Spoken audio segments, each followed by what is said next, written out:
I mean, essentially, I've been looking at transport policy for about 15 years. And it's a sad fact that transport policy is one of those policies that gets very neglected. I mean, both on this side of the water, but also on the mainland. It's one of those areas where, for example, the ministers are often people on the way out who've, kind of exhausted all their political capital, and they're given transport as a sort of reward to kind of, not bother too much.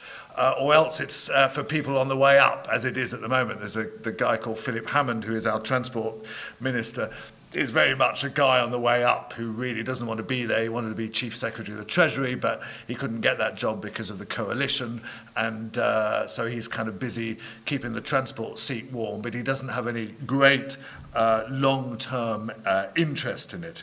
And that's a great shame, really, because transport is essential to everyone's life. We all use transport every day, and the politicians don't pay sufficient attention to it, and sufficient attention both to the positive aspects of transport, the fact that we need it, but also the negative effects, like schemes for this road and other environmental things. And so I come here with some experience and knowledge about this sort of thing, and I started to research this speech. I decided to look at some of the things I'd written about this before, and oddly enough, I realised I hadn't written much about this sort of issue. Building a major new road through greenfield sites, 50 miles long at vast expense. And it wasn't until I came across a pamphlet I wrote for Friends of the Earth 15 years ago, in 1997 actually, called Unlocking the Gridlock, that I kind of found a lot of stuff that I'd written about this type of issue.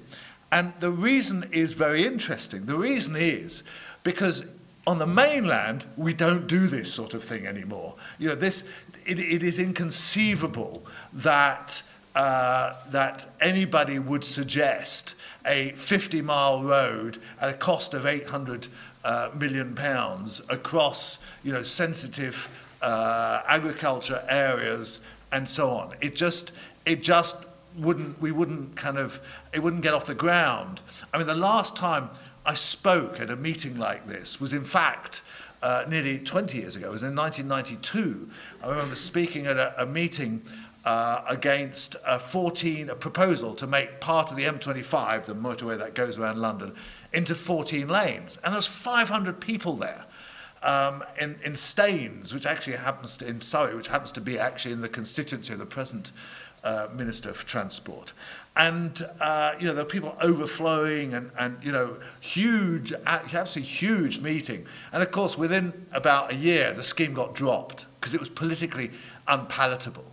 So what is being suggested here is something that just could not happen on the mainland, because they would know that there would be far too much protest. So the fact that you're here and protesting about it is very important, and I will come back to that.